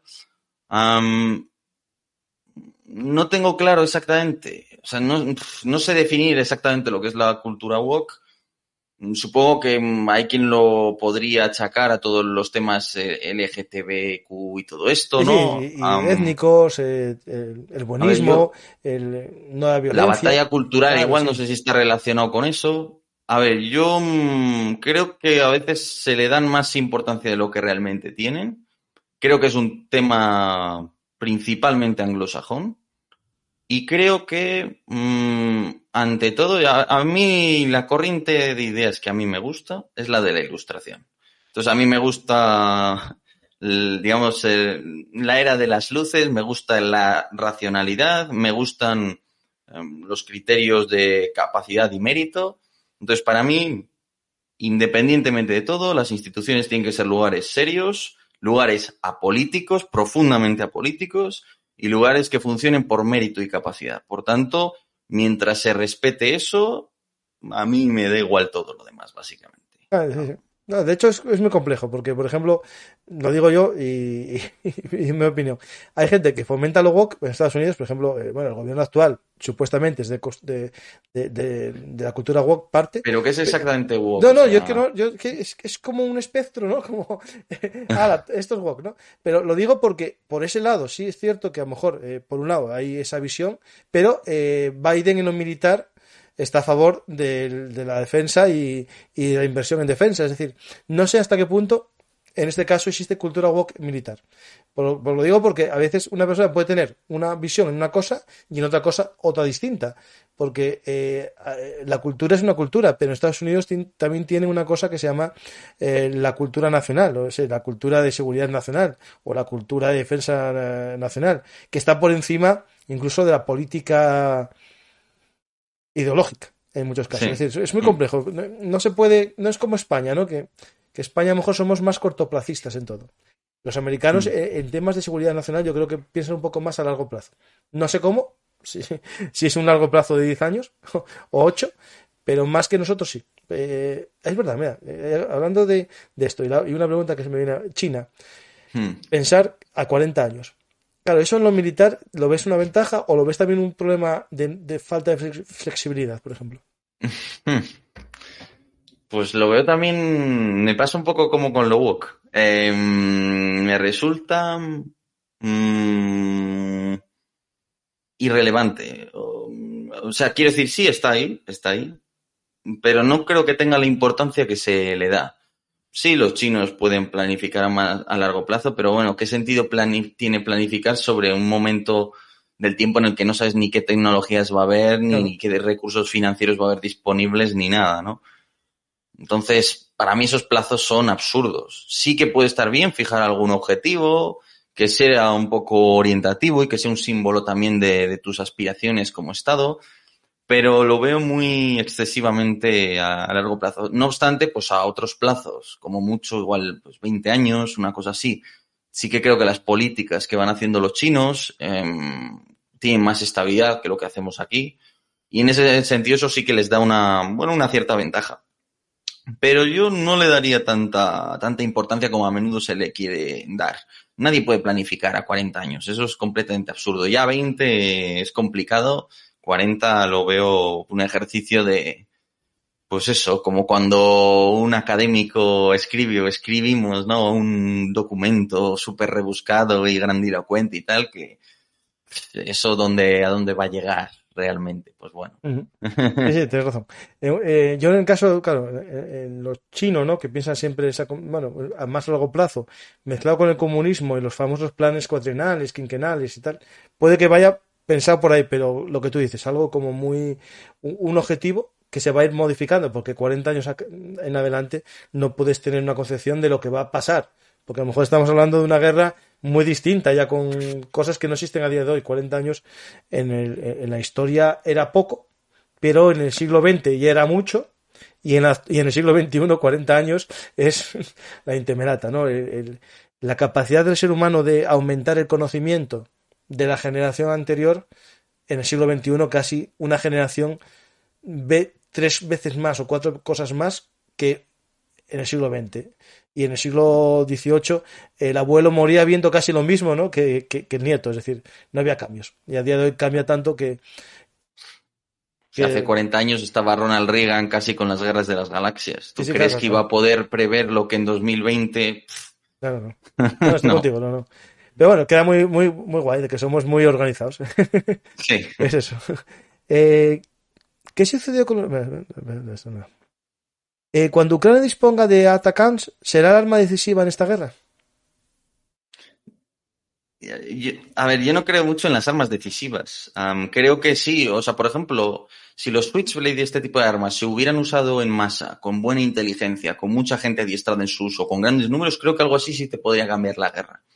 Pero no hay un arma que por sí sola vaya a cambiar la guerra. Y lo dijo Michael Kaufman en la entrevista y yo estoy muy de acuerdo. Hay que fijarse, no hay que pensar en balas de plata, en santos griales, sino en cómo todo lo que hay se agrega entre sí, ¿no? Tanques, artillería, guerra acorazada, bueno, todo eso, y cómo se combina. Y esa es la suma que es realmente importa. Entonces, el ATACMS sería un problemón para Rusia, les daría unos dolores de cabeza enormes.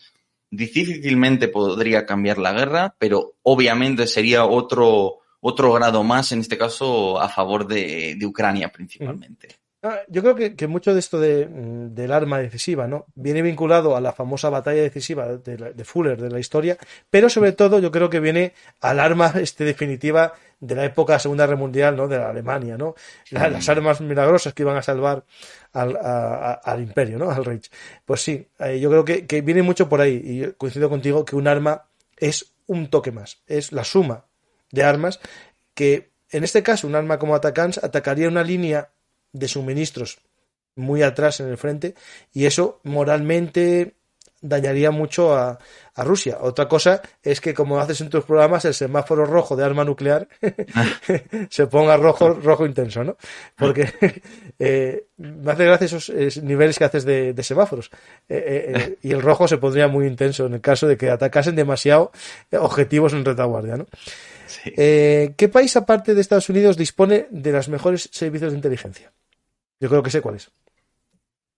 Bueno, sí, supongo que a Israel estaríamos pensando los dos, Sí, quizás. sí, yo creo que sí. Pero habría que ver luego también el tamaño del servicio y lo que puedes hacer con él, ¿no? Pues me supongo los rusos se suponía que no tenían malos servicios de inteligencia, los británicos siempre han tenido mucha fama, luego los chinos entiendo que tienen que tener sus cosas, pero bueno, supongo que por tradición te diría ingleses, bueno, británicos, israelíes. Los chinos tienen que tener cosas, seguro. Pero bueno, ya todo depende de tus objetivos, tus recursos, de tantas cosas, ¿no? Sí, sí. Hay una pregunta que es un poco, yo creo que es para lo típico de decir, solo sabe de Ucrania, ¿no? Y las demás guerras no están. ¿Qué se sabe de la guerra de Yemen y los Tigray? De Yemen lleva estancado, se reinició la guerra después de un periodo ahí de tregua que vino muy impulsado por la guerra de Ucrania, porque no se quería inestabilidad en el Golfo, en el estrecho de Bab el-Mandeb y tal. Pero bueno, se ha reiniciado, están combatiendo mucho por la ciudad de Marib nuevamente, los hutíes presionando ahí, los saudíes apoyando a Sultán al-Arada y toda una serie de líderes de la zona. Y luego, en cuanto al Tigray, creo que ha pasado algo parecido. Tuvo un periodo largo de paz, parecía que había negociaciones, que se habían medio alcanzado algo, pero nuevamente las tropas de Eritrea y el Estado etíope han presionado sobre el Tigray y la guerra, según tengo entendido, se ha reactivado. Una guerra, por cierto, bastante interesante militarmente.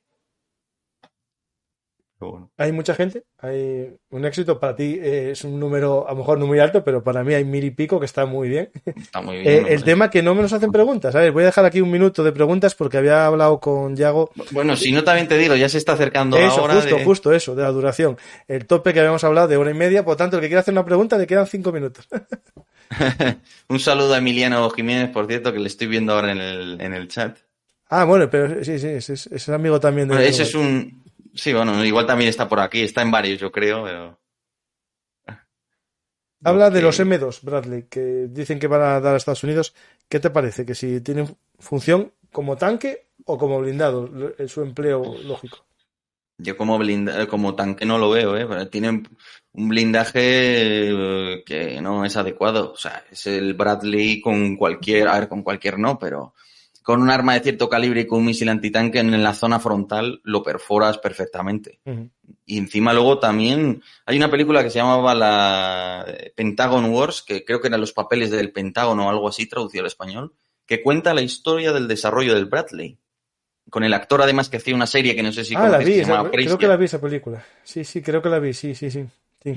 Pues esa está muy bien porque te cuenta algunos de los problemas reales que tenía el Bradley con el tema del aluminio, que la combinación, las aleaciones con aluminio ya sabemos que son problemáticas cuando se enfrentan a incendios y a perforaciones. Esto hay que recordar que muchas imágenes que estamos viendo de la guerra, el aluminio está fundido, es decir, fundido del fuego que se produce. Y bueno, en Madrid, seguro te acuerdas de esa torre que quemó en Madrid, la torre, bueno, no me acuerdo mismo cómo se llama, la torre esta de Madrid, la Picasso, no, la que está donde el Corte Inglés ahora de la Castellana. Esa torre, al quemar, la gran parte del incendio fue el aluminio de la estructura, que cuando llega a 1000 grados, hace un fuego de llama azul muy potente. Y es un problema que casi todos los blindados soviéticos eran de aluminio porque era ligero y se consideraba los BMD, todos esos, claro. Sí, de hecho ves las imágenes y están descapotados, queda ahí el chasis destrozado. Y parece que no, pero eso en la supervivencia se nota mucho. Entonces el Bradley es un vehículo que es bueno, o sea, que está bien, mucho mejor que un BMP, vamos. De aquí a Sebastopol, mucho mejor. Pero para usar los misiles los puedes usar más a la defensiva. En un frente que está todo lleno de armas antitanque, ponte tú a pararte, saca los misiles, que los saque, y luego disparas el misil que va que te da igual 10 segundos o 20 en llegar hasta el blanco, ¿no? Digo que es filo dirigido, ¿no? Sí. Claro, son de estos de segunda generación que son buenos misiles y tal. Y luego el cañón de 25 milímetros, pues bien, pero es que el blindaje, si un T-72 decimos que es vulnerable, un B, que un T-72B te aguanta el grueso, un Stugna tal, todo eso te lo aguanta en la zona frontal. Pues que no te aguanta nada de eso en la zona frontal, encima va lleno de infantería, claro. Entonces no es un sustituto de un tanque por mucho que se quiera. Si se quiere comparar con un tanque ligero, pues sí, hay versiones de reconocimiento, pero lo mejor que tiene son las ópticas para mí. Las ópticas no tienen otra cosa los ucranianos como esas ópticas. Eso sí. Hay una pregunta, ya para finalizar. ¿No estamos subestimando la amenaza nuclear rusa táctica? Es decir, es verdad que al principio todos hablamos de ello, se paró. Llegó incluso a ver, bueno, hay un artículo muy bueno de Willy sobre realmente el efecto de un arma nuclear táctica según los manuales OTAN y soviéticos, que bueno, que es 1 kilómetro, teniendo en cuenta el despliegue de tropas. Al final llevaría a que se usasen varias armas tácticas y parece que se olvidó. Incluso China ya dijo que no se podía pasar esa línea. ¿Tu semáforo sigues pensando que se podría usar en algún momento o ya lo das como descartado? No, yo creo claro que se podría usar, sobre todo si los ucranianos van a tomar Crimea, hay una probabilidad de uso que uno nunca sabe. Pero desde luego, a ciegas, ¿no? Sin saber lo que va a pasar en el futuro y nada, pues una probabilidad muy elevada de que eso suceda. En el caso del Donbass, de Donetsk, si fuera a caer o Lugansk o algo así, ya no lo tengo tan claro. Pero, hombre, desde luego, sí, con Crimea. Pero yo creo con que hay una Crimea creo probabilidad. que también, sí, ahí coincido contigo. Pero para eso aún tendrían que acercarse, ¿no? Mucho. Y además demostrar que tienen capacidad de tomarla. Pero sí. Hay que estar atentos a eso, sí. Sí, y yo creo que incluso Estados Unidos les recomendará a lo mejor frenar sus Si va en serio la escalada, yo creo que probablemente sí, yo entiendo, claro. Sí. Vamos. Pues... bueno, una pregunta de 6. ¿Por qué el Reino Unido, que hablabas de él, apoya tanto a Ucrania? ¿Qué crees tú que hay detrás? Si es una tradición del odio a los soviéticos, que ya Churchill llevó muy mal que Polonia fuese tomada y que su Polonia, porque él la tomó mucho la defensa de Polonia ante Stalin, no le hiciesen caso, lo puede tomar como una especie de, bueno, pues ahora yo voy a meter mi espada ahí y volver al gran juego aquel del siglo XIX entre Rusia y los británicos, ¿no?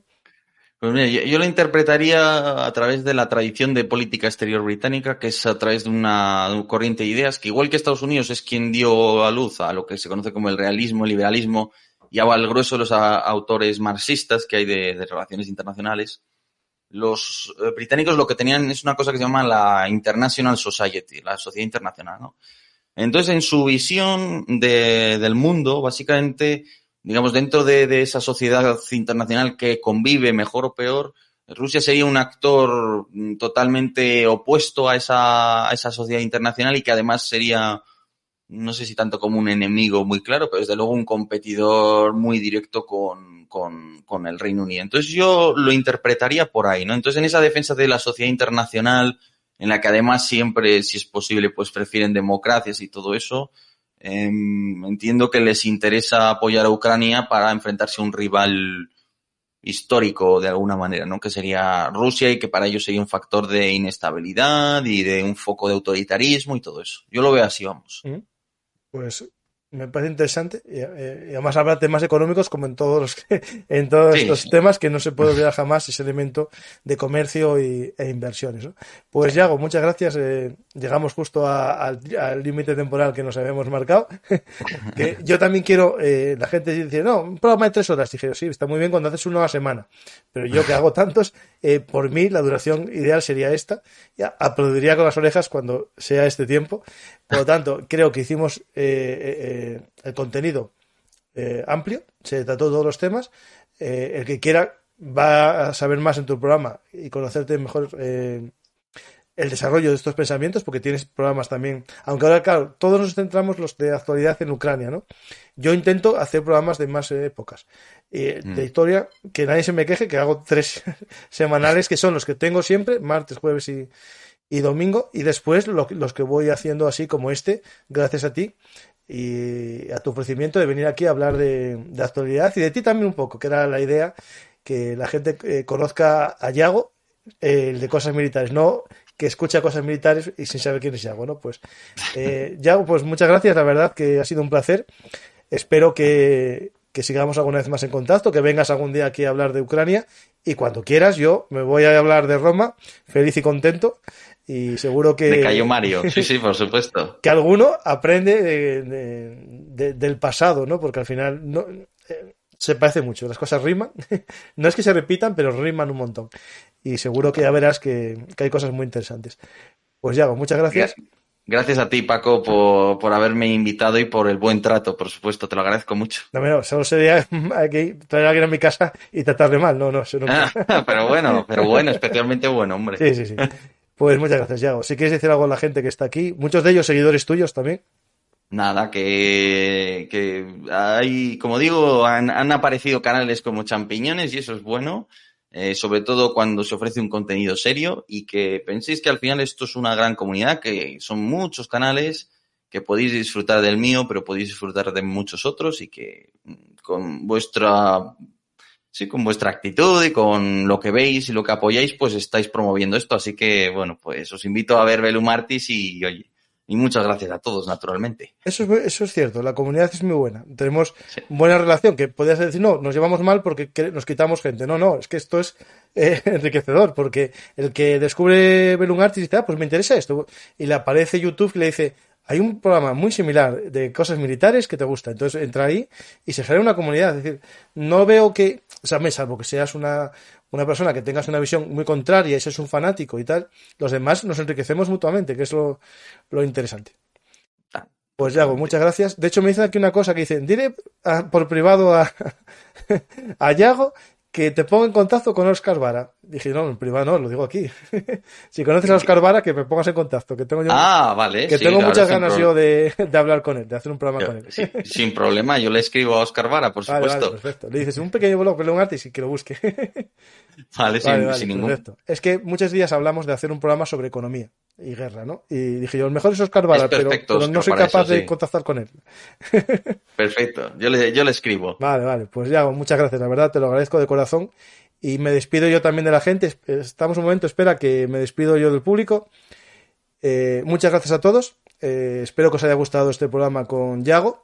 Bueno, no os voy a decir que descubráis el canal de Cosas Militares, porque es el canal de Cosas Militares, lo conoce todo el mundo, pero si hay alguno de vosotros que no lo conoce, nada, que busque en YouTube Cosas Militares y se suscriba. Y a los nuevos que hayáis llegado gracias a Yago, pues espero que deis la oportunidad a Velum Artis, veáis algún programa de historia de Velum Artis y disfrutéis conmigo y con los demás de la historia militar. Muchas gracias a todos y hasta la próxima Historia Hablada, que será en breve. Bueno, de hecho esta noche va a haber un programa sobre la Primera Cruzada. Muchas gracias a todos y hasta la próxima Historia Hablada.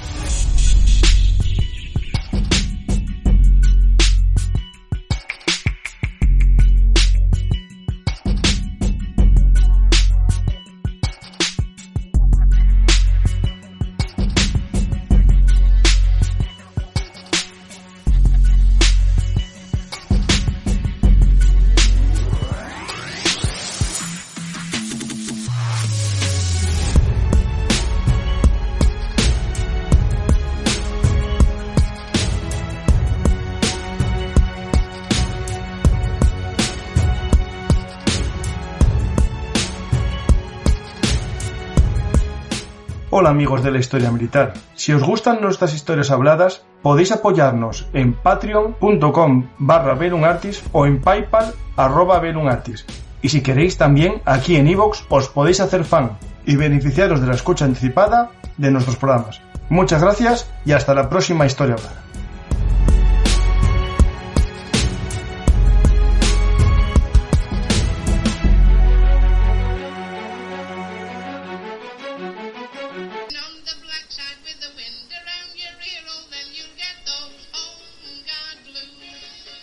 Ya sabéis, Velum Artis, historia militar, es historia hablada.